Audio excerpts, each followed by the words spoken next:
having open and real conversations. And my husband and I sometimes sit down and we're like, right now we are not husband and wife, because we certainly, as tensions are mounting, will get way more frustrated quickly than we would be speaking to one another if we were in an office setting. I'd like to think so, at least. Hello and welcome to the Disrupt the Everyday podcast. We're here to help you navigate life while disrupting the status quo. Our discussions cover a number of topics relevant to everyday life. We discuss everything from relationships to entrepreneurship. We also engage in some difficult but important conversations. And now, here are your hosts, Brian and Tanya Hamilton.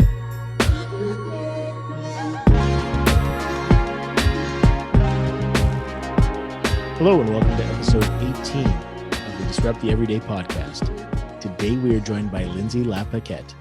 Lindsay is a communication expert, and she's going to talk to us today about some of the ways to communicate effectively in all of the environments you're in, whether that's work, home, school, wherever it be. Lindsay, thank you for joining us today. Well, thanks for having me. I'm excited to get to do this with both of you this time. Yeah, absolutely. Now, let's just start off by getting to know you a little bit. So what is it that led to you doing the work that you're doing today? And if you can talk to us about the work that you do today as well. Sure. So I'll try to keep this as short as possible. It's been a journey. So I guess it really started way back in childhood, doesn't it always? You know, I was raised in a military influenced family, in a home where we were kind of like little soldiers who were supposed to obey. And that's not necessarily my personality. I call myself persistent. My parents might have said stubborn. And so style of, you listen and do what's told, I was kind of always challenging that. And ended up going away to school, decided to become a speech language pathologist, really liked the idea of getting to work with children. And as I got into that field, I started realizing there was a whole side of coaching parents, specifically parents of children who had not only a hard time communicating, but I worked a lot with kids who also really had a hard time staying calm. So kids with attention deficits, kids who were autistic, children with fetal alcohol syndrome disorder, and was doing a lot of coaching of parents to learn strategies to help support their kids. And then I had my own two children who have similar disabilities, mental health challenges. And I started reflecting on how much in the parenting advice I was sharing, what wasn't working for me, and how in, setting strict limits and having, really clear consequences, there felt to me that there was a piece missing. And through various things, started to learn that relationship piece of building trust with your kids and being able to read them, how key that was to being able to manage these difficult behaviors that the clients I was working with were experiencing. And so as I brought that into my own life and started reflecting on, oh, wow, it's really hard for me to stay calm as my kids are having behavior challenges. And look how it affects how I communicate with my kids, how I speak to them in one way when I'm calm. And when I'm not, I'm this whole other person that's not quite what I want to be. And what do I need to do? So I started peeling back the layers, right? Of, okay, I need to help my kids. Oh, wait, I need to look at myself. And in doing that, started working more with adults and training them on doing this. And finally got to a point where I was doing trainings with primarily adults, teaching them the strategies to connect better with their clients, to notice when they weren't calm and how that was affecting communication, how to manage their reactions, to deal with conflict better. And one day just realized, wow, I like this a lot more. I like working with adults who want to prioritize relationship. And they know that trust is key in terms of getting people to go where they want them to go. But they're so used to this world where we use authority to get people to do what we want. And they just feel this friction between the two. And so I at some point decided to drop my license as a therapist, jumped over to the corporate world. And as they say, the rest is history. Awesome stuff. Now, just through your work, what are some of the common challenges or common pitfalls that you see with communication? Yeah, so it depends, I'd say, on the person and the person's personality, of course. But that piece of being reactive during communication, I'd say, is a big part. And how we're reactive is going to depend on who you are as a person. And so reactive can be getting really frustrated easily, getting, that feeling when the adrenaline's flowing and you're just so angry and, maybe speaking to people unkindly or blaming others and those kind of things. Or it can also be kind of that phase where we shut down, right? And we start to feel like, oh, it's not worth anything. No one's going to ever hear me. I'm just not going to bother. I'm not going to, I'm just going to step away and let it go. And there's nothing wrong with letting something go that you actually can let go. But I think we sometimes, quote unquote, let go of things that we actually just kind of shove down. And so that reactive piece and noticing, when am I becoming reactive? I call it the reactive zone of communication. When am I becoming reactive? And I see myself, I flip into both patterns depending on who I'm with, and so noticing that and then figuring out what are my signs that I'm becoming reactive so I can catch it sooner. What do I need to do to get out of this reactive zone into being in the receptive zone of communication where we can have a calm, hard conversation and kind of resolve some of the issues we're facing instead of getting to avoid them by being reactive and never really changing anything, I guess. Right. So it appears, and this seems to be a recurring theme just in the conversations that I have all the time, but it does take a degree of, or a pretty strong degree of self-awareness. It does. Yeah. And I think that can be built on, and so depending on who I'm working with, where they are, even myself, I feel, although I've been teaching this for many, many years, I still am constantly finding these aha moments where I'm like, oh, I'm really mad about that thing that I didn't say anything about. Okay, what am I going to do next time in a similar situation? So I think it can be built on through our lifespan if you're interested and willing. And I think for communication, it's not something that's taught to you in school, right? Everybody learns communication differently. Where do they learn it? In their homes, right? So then when you get to, you're young adult, you're off to post-secondary, and then you're working, in an office setting or wherever you're working with other people, communication is really what you have learned growing up. So wouldn't it be so great to have these tools in school, right? To bring with you. But you come in and you take over as adults, when in the workforce, right? And that's when you come in with your workshops and stuff like that. Yeah. You're preaching to the choir because I dream of a world where these are skills that are explicitly taught. And I've worked in our schools. And to be honest, part of why I left is I just felt like the priority was not there in terms of support, funding, curriculum. I'm not saying that's not starting. I'm not saying it'll never get there, but I wasn't feeling I could have the impact I wanted to have. And I do think part of it is learning to be a bit more conscious about how we communicate, and also being more conscious about how the way I communicate may be different from the way you do and doesn't make it better than the way you communicate. Or the way you make decisions. And so that whole thing about not imposing our needs and our style on everyone else around us, for me, who now works with people mostly in middle management positions, that awareness and that leaving space for other people's needs and communication styles really does ease a lot of tension. Yeah, I could see that for sure. Yeah, it's just interesting that, when you mention that these aren't the things that we're learning in school, right?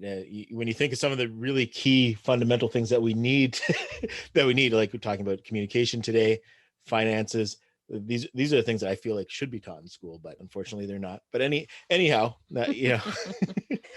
I'll jump off my soapbox there. Beyond our scope. Yeah. But I'm with you. Now, so the thing that we really want to focus on are those difficult conversations and really equip people with some of the tools to engage in those.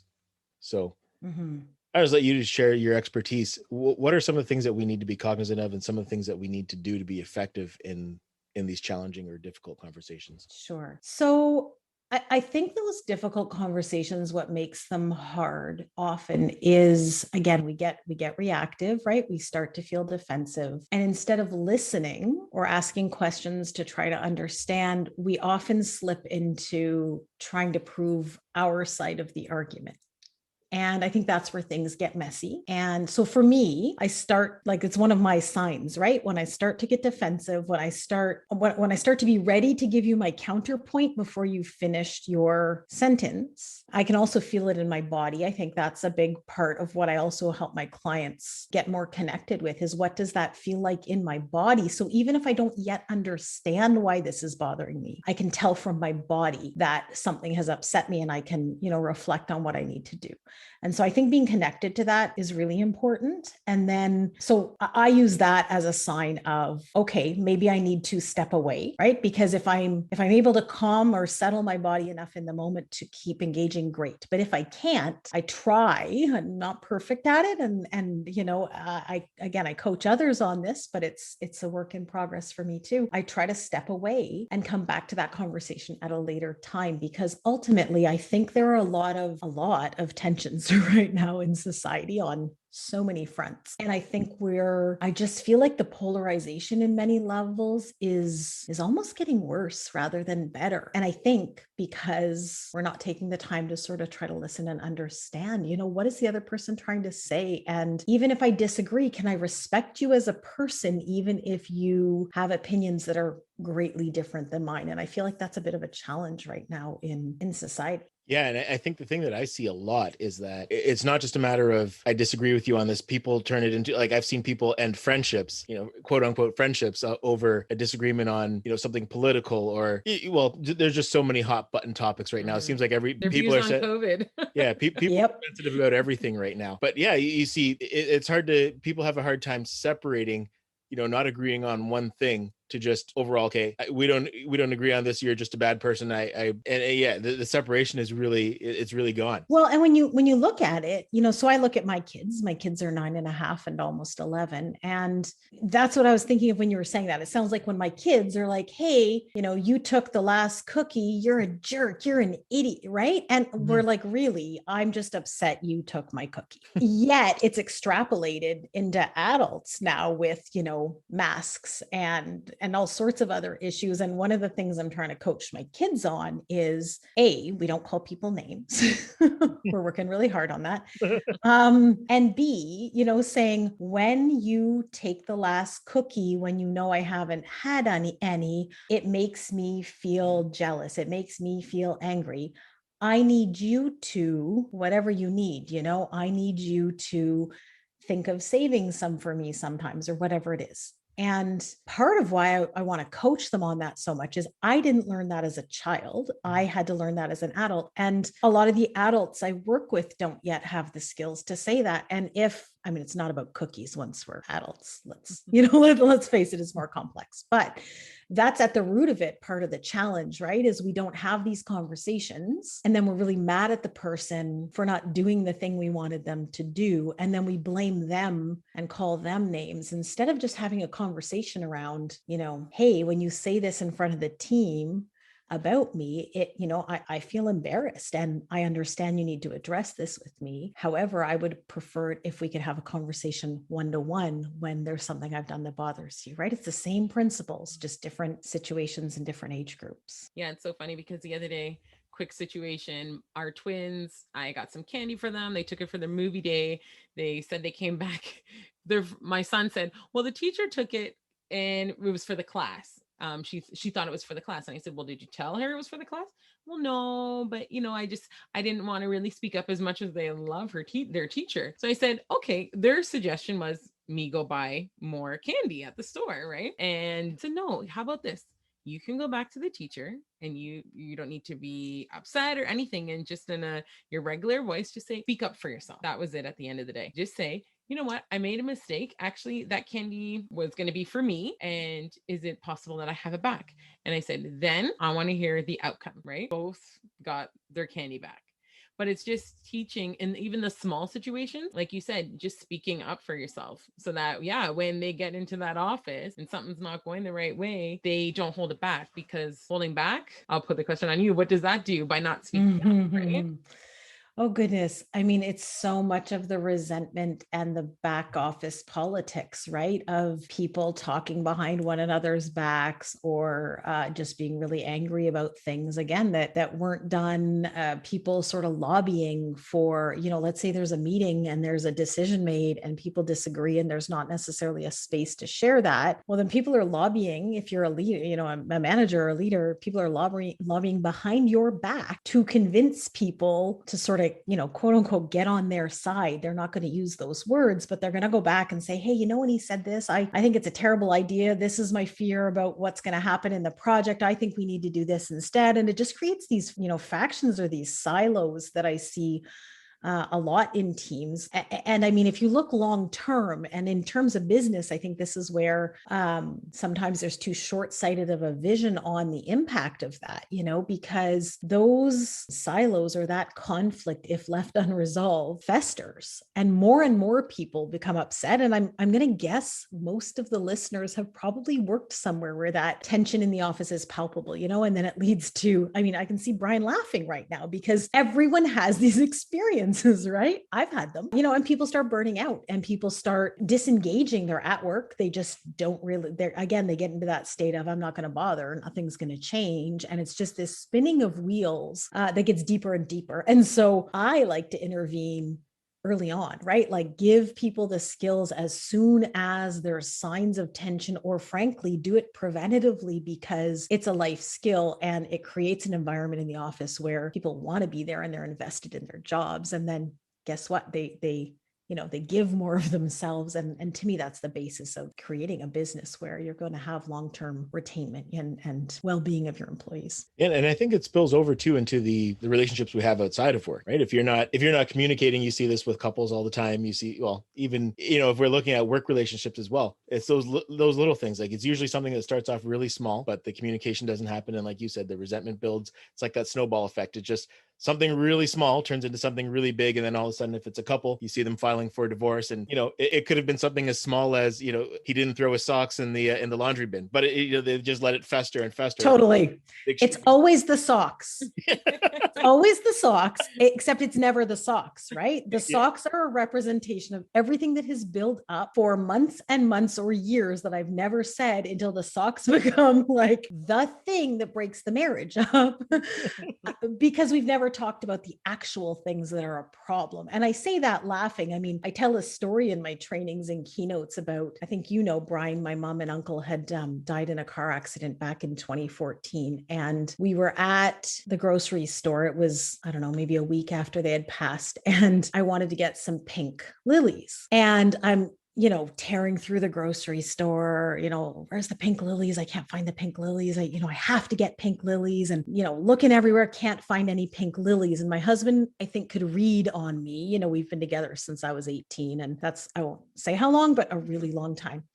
And he could read on me, like, don't say a word. She'll bite your head off. Right. So he's just going along. And finally he dares say, why don't you just get some white lilies? And I just blow my lid, right? I don't want white lilies. I'm looking for pink lilies. Didn't you hear me? I've been saying this whole time I want pink lilies. I was like, that's it. I'm out of here. I'm laughing. I wasn't at the time. I storm out of the grocery store. I'm like, top speed to the car. I can see him beside me, try to make sure he's there and the door is unlocked before I get to the car because he knows that'll just set me off again. And I get into the car and I just start sobbing. And the reality is that I had pink lilies at my wedding. My mom, wanted me to get some other flowers. Pink lilies were a funeral flower. And back to me being so persistent, I wanted those pink lilies. And so it was like a connection to my mom. I was on my way to her accident site and I wanted absolutely to leave those pink lilies at the site of the accident. But I was freaking out about pink lilies. It had nothing to do with pink lilies, right? It was all my grief and all my emotions around having lost them that I still really had not processed. It was a week after, but it was all bubbling under the surface. And so I think we too often, that was a big life event, but when we don't deal with those situations and get a chance to express them, whether it's, verbally through communication or even through art or whatever, they come out somewhere. And often it's the socks on the floor that are the thing. So again, I use those as signs to myself when I'm starting, because sometimes the socks on the floor, don't love them. I'm going to be honest. I never like them, but sometimes I can tolerate them. And sometimes I hate them with every ounce of my being. And that's always a sign to me of, you're really stressed right now. What do you need to do? What have you not said? What are you not doing to take care of yourself? What do you need to do so that next time those socks are not going to become, the epicenter of a big fight? Because really, it's not the socks ever. So, can I ask, switching gears, about relationships, let's say, that don't have the same rank? So, I'm going to give two different examples: child and parent, employee and manager, right? That child and that employee, how do they get to that spot where they feel comfortable enough to express their needs, their wants, without feeling like they're going to be shut down? That's a phenomenal question. Because so I think a lot of the work, no, seriously, props to you, because I think that tension of hierarchy is a lot of what we're playing with in, so I was going to say in communication problems. Not in all, because I don't feel that in my marriage, but I do think it's a lot of what we bring into our life. So when you were talking earlier about your kids and the candy, what I was thinking at that time was, we're socialized as kids that authority is right and that we're not to question authority, right? And I think that is changing somewhat. But I think back to when I was a kid, you were to be a good student and listen. And if you didn't, you got in trouble for that. That was very clearly mostly the child's fault. Right. And so my daughter had blood work today, and it's an adventure. She passes out almost every time. And we've had a few situations of being at the hospital with her where they have held her down, which I authorized against my gut telling me not to. I kind of felt like, what else do we do? And it has done nothing but to increase her anxiety. And so now it's just become this nightmare where once she's passed out, you can't get blood work. And so you got to go back and do it again and again and again. And it's like 6 days off of work to get blood work. So I no longer will let anyone hold her down, because I've seen how forcing her, she no longer trusts that people will respect her no. And so we had a wonderful nurse in this morning who was super patient. And I was, on the verge of being like, hey, let's just hold her down and do it, right? Like she needs to get this. And then the nurse said to me, she needs to know that when she says no, she has agency over her body. Now, if she was being tested for cancer, we might be having a different conversation. They think her iron is low, right? So it's in the context of that, something not life-threatening. And it just made me reflect on how much, even, around that whole notion of, do I have the right to say no as a 9-year-old to being pinned down? And again, I'm not judging any parents who have done that. Like, if they thought my kid had cancer, I would be pinning her down today. But I think we have to use discernment in when we need to use that authority to tell people what they have to do and when we need to build trust. And so I think we've had a lot of experiences, a lot of us as children, of having authority used over us in ways that have taught us your voice doesn't matter. And so I'm going to try to wrap this up quick, because that was a really long story.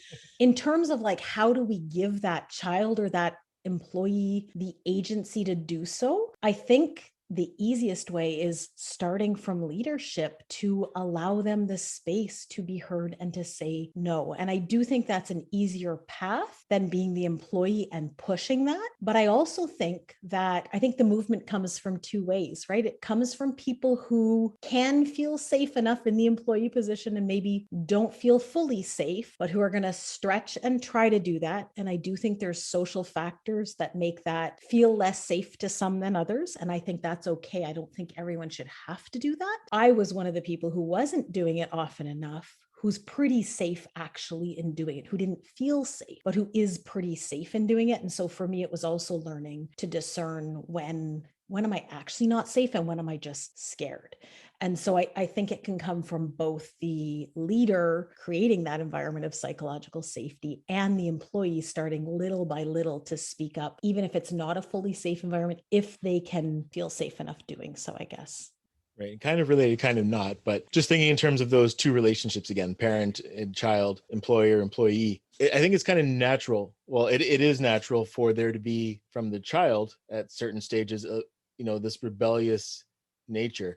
But I've also seen that kind of spill over into the employer-employee relationships too. Like I just remember working with some people where I couldn't wrap my head around it. I'm thinking, you're just being difficult for no reason here. But do you see that being something that happens in the workplace where the employees also just become rebellious for whatever reason and just go out of their way? And I think it's the exception rather than the rule, but really do go out of their way to make things difficult for their employer. I absolutely have. And I would actually, well, I'm probably biased by the lens that I have because of the work that I do. I would actually say I've seen it relatively frequently enough. And I think it can be a few things. I think it can sometimes be a reaction to a very difficult current environment. I think it can also be baggage from previous places you've maybe worked or previous life experiences, childhood, the rest that maybe isn't fully related to the environment you're working in today, but is brought out by certain interactions. So I guess what I'm saying there is that's an environment. Sometimes I see an environment where, the communication is difficult across, a lot of people. Other times there's these pockets. And what I would say is when I am met with that, it's always a sign to me of how do I connect with this person? And that's easier said than done because that kind of behavior, quote unquote, even in an adult, pushes us away, right? It's my natural reaction if somebody is being really incredibly difficult in a workplace, if I'm working there, to want to have nothing to do with that person. And I'm not saying that we should tolerate any type of, like being treated any way and try to be friends with somebody who treats you like garbage. Like that is not my message here at all. My message is, I think those people are often quite misunderstood and that they're kind of replaying out these patterns of the terrible person and getting that confirmed by what they're doing and the reaction they're getting. And I'm not saying it's always possible for you to repair that, but I do think that if it's someone who's not brand new to the organization, that the only person who's part of that dynamic, right? Because any interaction happens across more than one person. And so sometimes looking at what can I change to interact differently with this person? Does that change their way of interacting or not? And I feel like there's things that can be done before sort of what I commonly see, which is going straight to performance management or straight to, looking at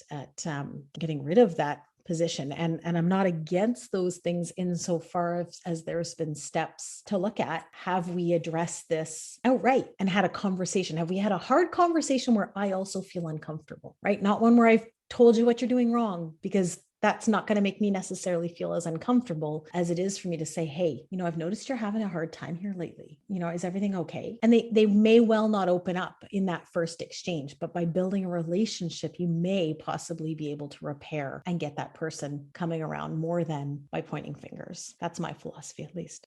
I was going to say something about that. Like, I haven't been in an office environment for almost 5 years now, but, had my experiences of supervisors and managers and stuff. And you see the people who ask questions not only related to work, right? Those are the ones where you feel like, okay, in times where things maybe start going on at home or you have other things going on in your life, you can feel comfortable going to them, right?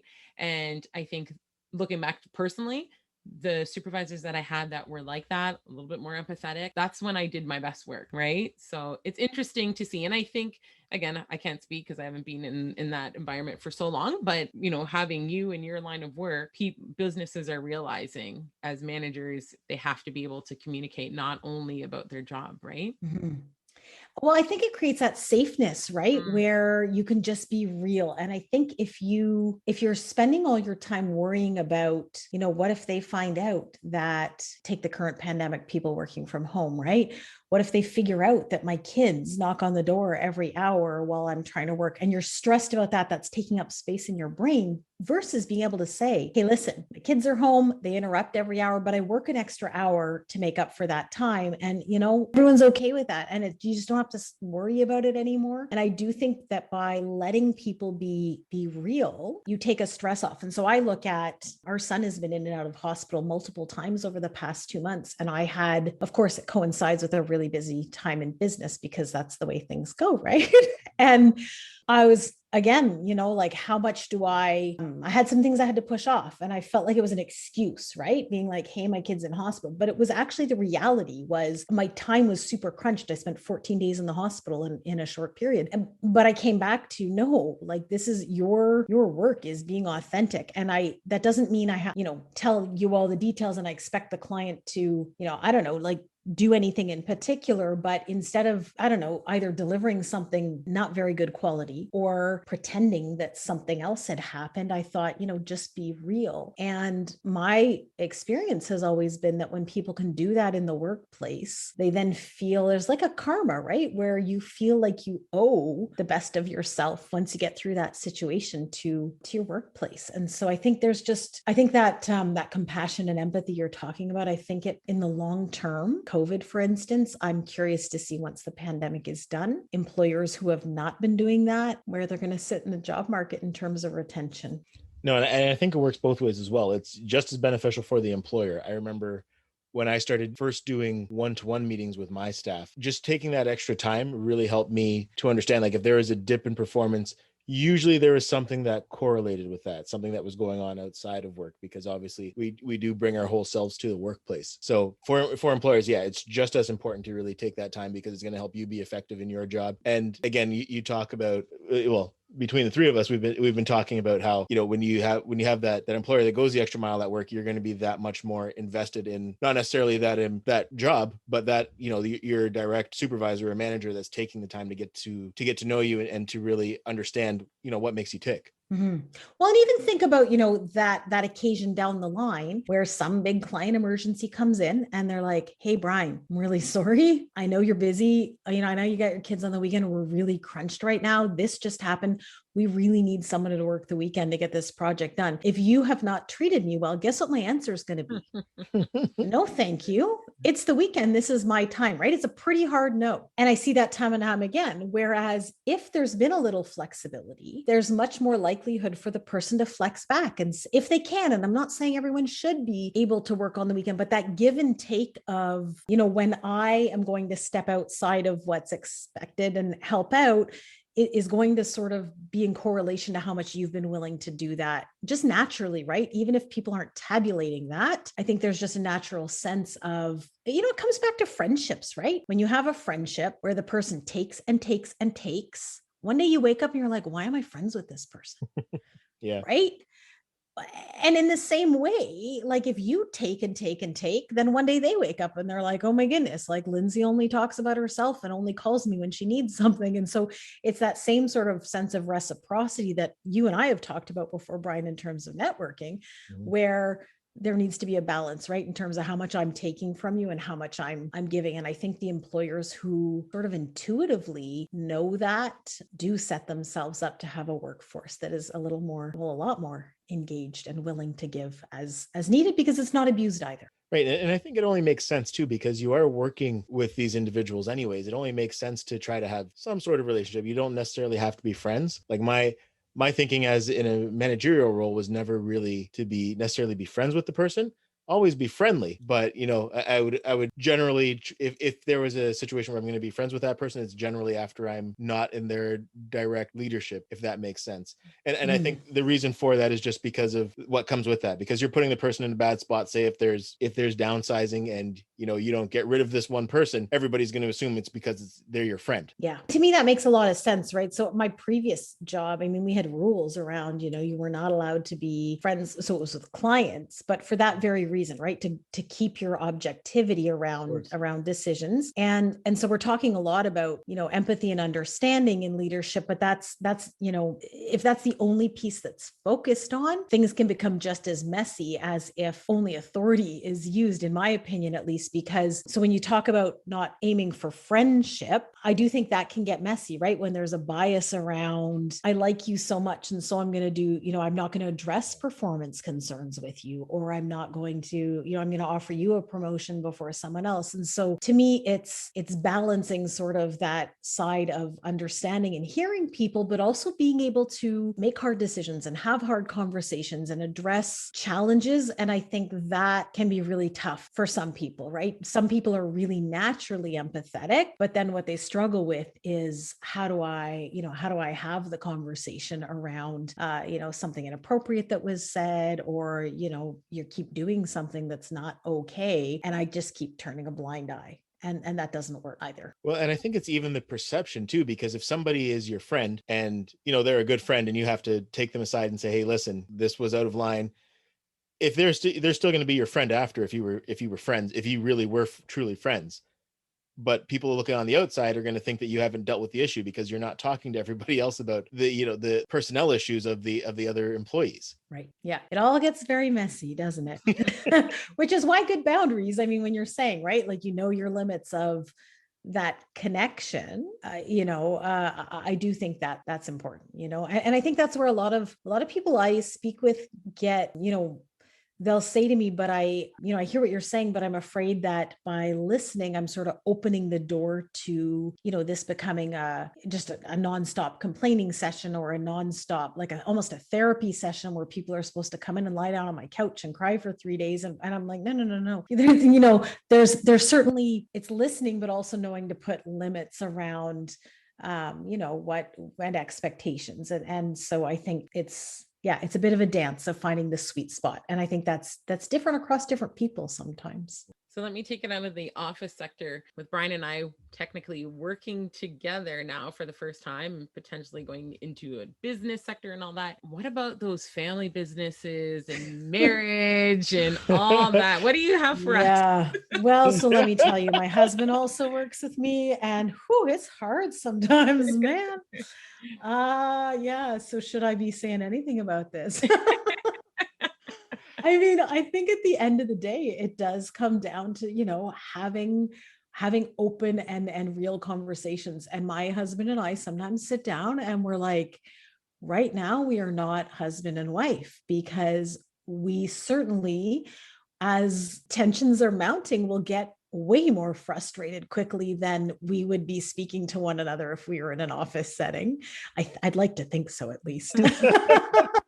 I don't know. But, and so, sometimes having those hard conversations and saying something like, hey, I feel like right now I'm trying to discuss this challenge around here. We're not able to have this conversation. I think we maybe need to both step away and calm down, I should say, and come back to this at a later date. Because again, when you get back to that reactivity place, what I find in I'm just speaking marriage, but in family life too, right? Even outside my husband, just to my own childhood family, my siblings, there are so many habits and patterns, and the person so well, that I find I skip to being reactive much more quickly than I do with people I don't know as well. So I have to remind myself, hey, step back, calm yourself down, and have a conversation that is going to be productive. And I just try to not keep going when we're not in that state. I'm not going to say I do that perfectly, but I do try, because it is tough working with your spouse when you're all living at home during the pandemic, man.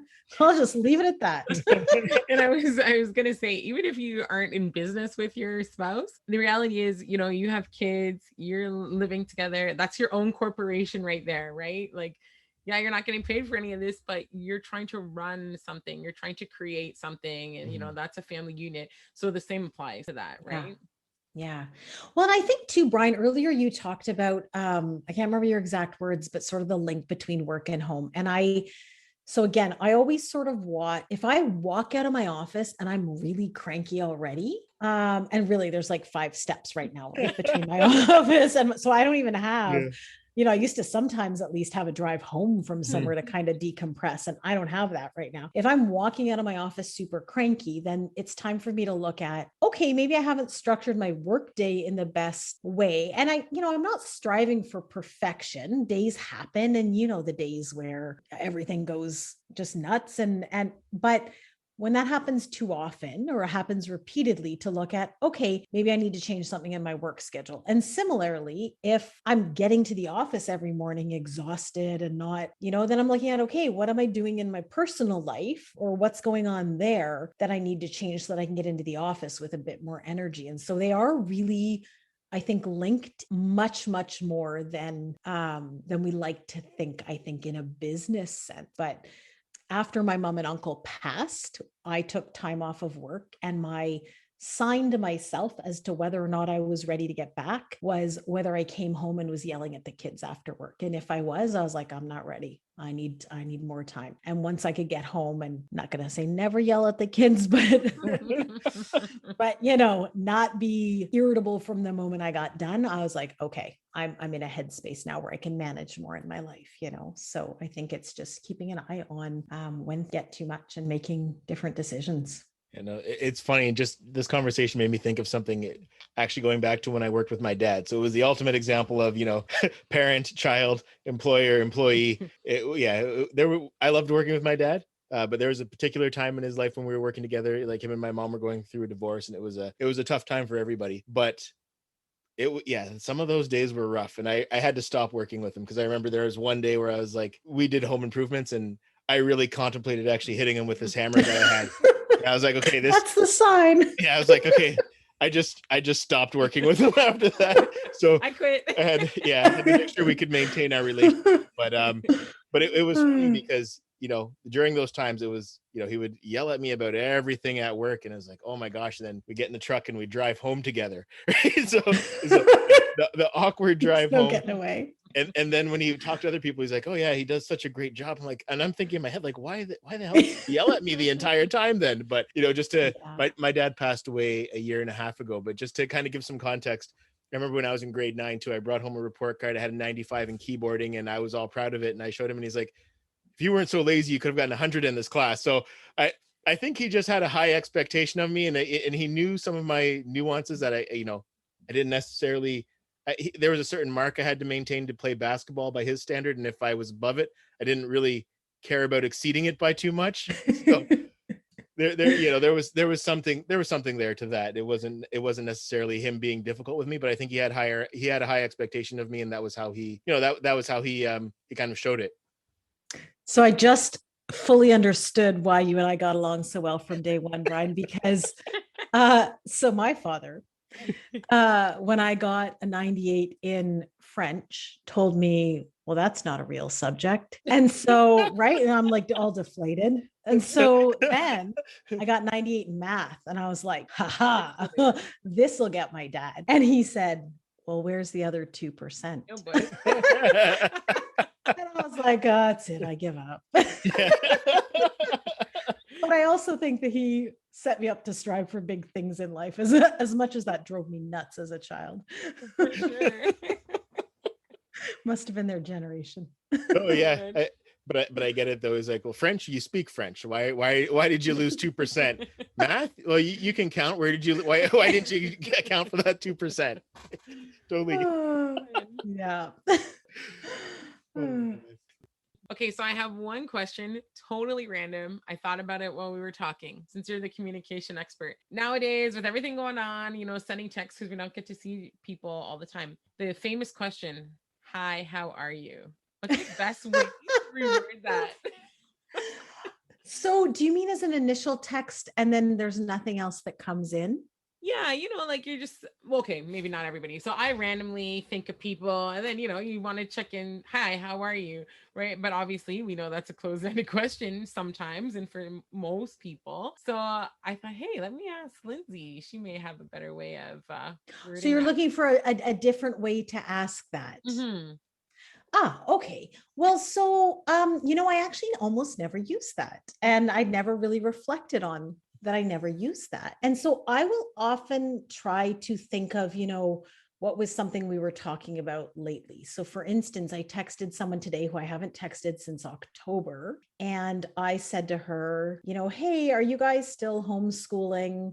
Have you moved into the new house? How have things been lately? And so I tried to sort of, show, hey, I was listening I wasn't doing this consciously, but, I was listening last time we talked, and I'm still interested in how things are doing in your life. Like, here are some of the current events in your life last time we spoke, and where are things there, And so, even if it's like, hey, last time we talked, you mentioned, this is a bit long for text, but, are the kids getting, so for instance, somebody told me the other day that they haven't been sleeping. And so when I checked in on them, I had said, are you sleeping better at all lately? And so it's still a closed question, but I find that by putting the attention on what they've been going through, often then if it's someone who's not very naturally used to sharing about their challenges, I find it makes them feel a little more comfortable because they feel like, okay, the piece I shared has been heard. And I think I'm extrapolating a bit from what you said here, but I think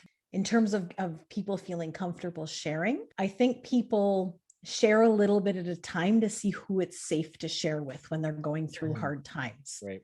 And I think by responding in a way that's like, hey, I heard this last time, it makes them feel a little more comfortable to, share a little bit more about what's going on. And I think that's missing for a lot of people nowadays.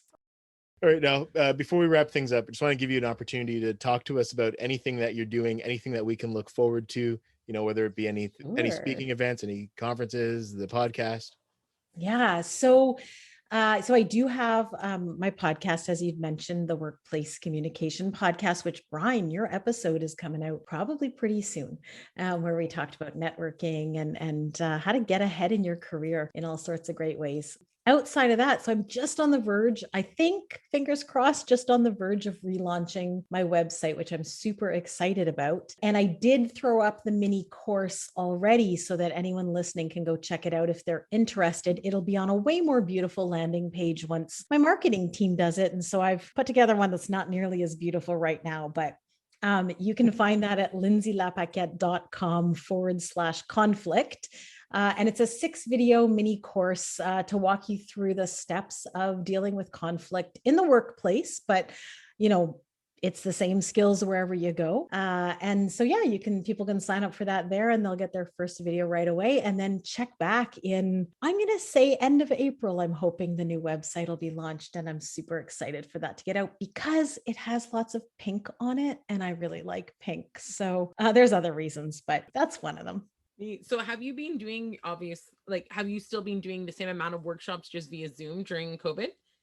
So I haven't been doing quite as many workshops. Okay. I've moved because I found delivering just workshops virtually not as engaging, to be honest. And so I've moved to doing some coaching. So I'm doing some one-on-one coaching with middle managers who are wanting to lean into using a communication style that builds trust and to sort of unlearn those patterns of using authority with their teams. And I'm also doing just some consulting work. So more, some workshops, but combined with, an analysis of what's going on, some facilitative work around helping teams identify, what are the challenges we're experiencing right now and what are we striving towards in terms of communication behaviors in the workplace and how are we all going to work on this? So we kind of interweave workshops with facilitation sessions and then sometimes coaching to either some of the people within the organizations in leadership positions or HR. And so I really do an analysis of what's going on, what's the challenge, and what do